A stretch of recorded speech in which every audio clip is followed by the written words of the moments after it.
Como ser verdadeiro com as nossas questões? Várias vezes a gente se pega aqui pensando: será que aquilo que eu estou fazendo da minha vida tem a ver com as minhas verdades?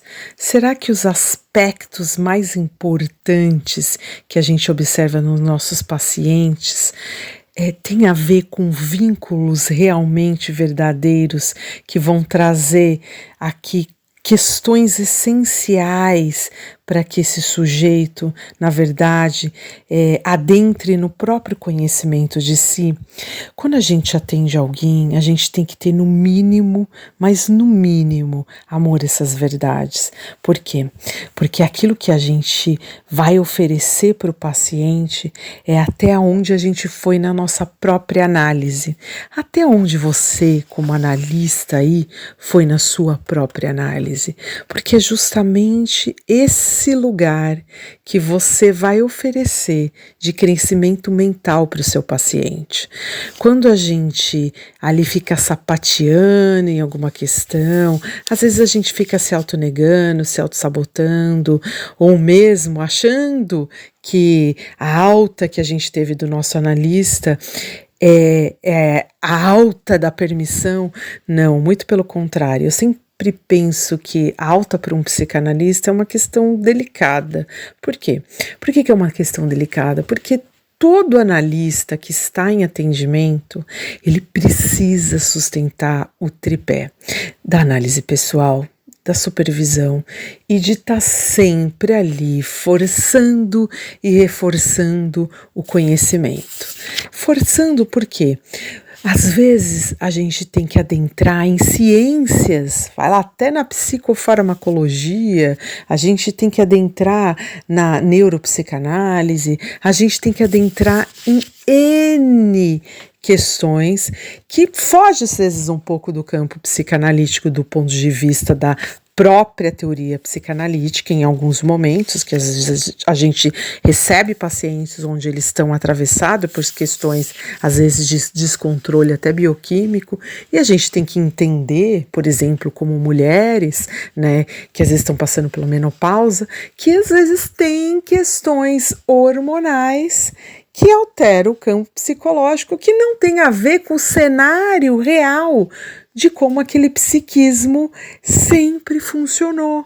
Então, se aquele psiquismo sempre funcionou de uma determinada maneira, e esse sujeito hoje está se apresentando, está tendo algum tipo de manifestação psicológica que é completamente adverso daquilo que o sujeito é, olha a gente aqui atravessando, tendo que voltar para o Guyton, tendo que voltar para a neurofisiologia, voltar para neuroendocrinologia e se aprofundar nessas questões, porque a escuta do nosso paciente tem que estar ligada com a verdade que aquele corpo está apresentando naquele momento.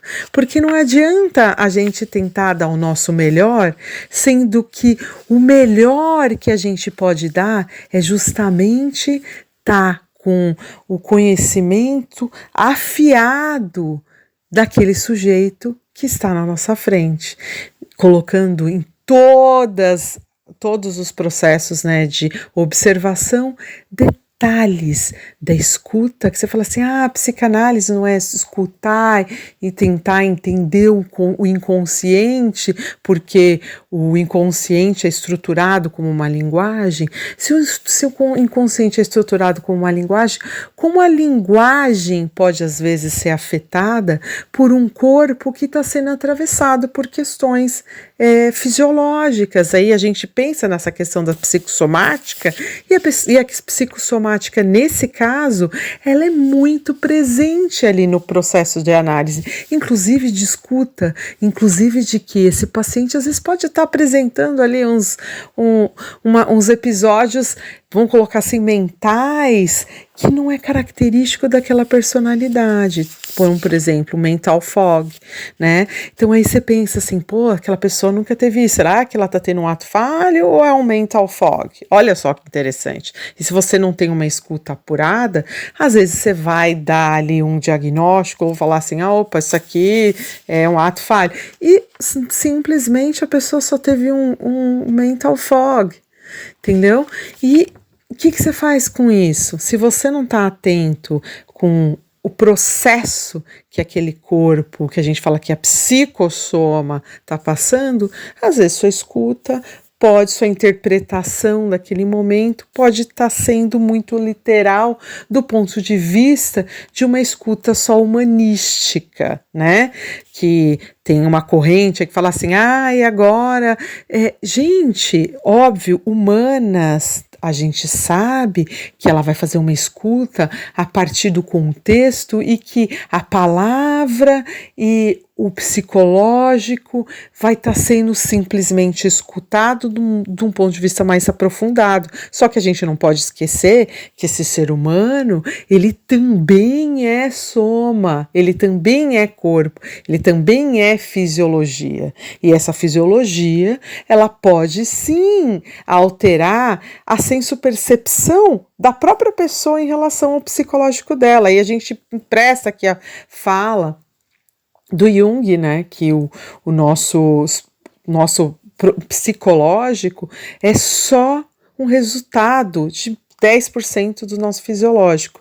E aí, correntes humanísticas vão lá debater, olha, mãe, tem muitas questões que o remédio não vai ajudar. Óbvio, ninguém está falando que é para a gente generalizar, mas que a escuta, ela tem que ser uma escuta que não fica só grudada na humanas, que a psicanálise ela tem essa coisa interessante, né? Porque a psicanálise é uma ciência que nasceu da medicina, por isso que muitos profissionais da área de humanas atacam a psicanálise justamente por isso, querendo defender um lado só da humanas. A psicanálise ela nasce sim de um médico e esse médico ele traz toda uma coisa que está ali galgada na filosofia, mas não esquecendo que existe ali uma escuta muito aprofundada da questão da própria fisiologia humana e todas as parafernálias que a fisiologia apresenta.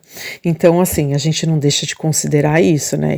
E como coloca Jung, que também era um médico, e ele põe essa coisa de que realmente muitas das questões psicológicas são resultado do fisiológico. Não é que a gente tenha que aceitar totalmente. Tem muitas questões fisiológicas que colocaram a pessoa num problema psicológico realmente, mas existem muitas questões psicológicas que pode colocar a pessoa, né, no tostines, em questões fisiológicas, como por exemplo, autoestresse, pessoas que não estão administrando muito bem as suas questões psicológicas acabam produzindo muito mais adrenalina. Aí a gente fica sempre pensando, será que é o estresse fisiológico que está produzindo na pessoa ali uma sensação de estresse ou cansaço? Ou será que é um massacre de questões emocionais que não estão conseguindo deixar com que a pessoa se reorganize esse fisiológico e diminua o cortisol, diminua o colesterol e essas coisas e tais. Então, assim, são questões de debates, né? Quando a gente pensa na questão da neurofisiologia e quando a gente começa a levar em consideração algumas falas psicanalíticas e as defesas que não precisavam estar acontecendo no campus de humanas. Eu acho que quando a gente pensa na pessoa, não levando só em consideração a pessoa só como do ponto de vista político, né, do ponto de vista assim sociopolítico, né, que senão a pessoa na verdade é um corpo, é um corpo da polis, né? Se você é só um corpo da polis, você é visto politicamente na humanística como algo só de uma representação da fala, mas a representação da fala ela também atravessa esse corpo que não deixa de ser fisiológico, esse corpo que não deixa de ter questões fisiológicas que pode alterar o psicológico e vice-versa, às vezes questões do psicológico pode alterar o fisiológico e aí a gente fica sempre pensando nesse tostines, né, que um alterou o outro primeiro. Não importa o que um alterou o outro primeiro, a grande questão é que a gente tem que ter a capacidade de trazer a verdade para o paciente. Qual é a verdade que a gente tem que trazer para o paciente? Aquilo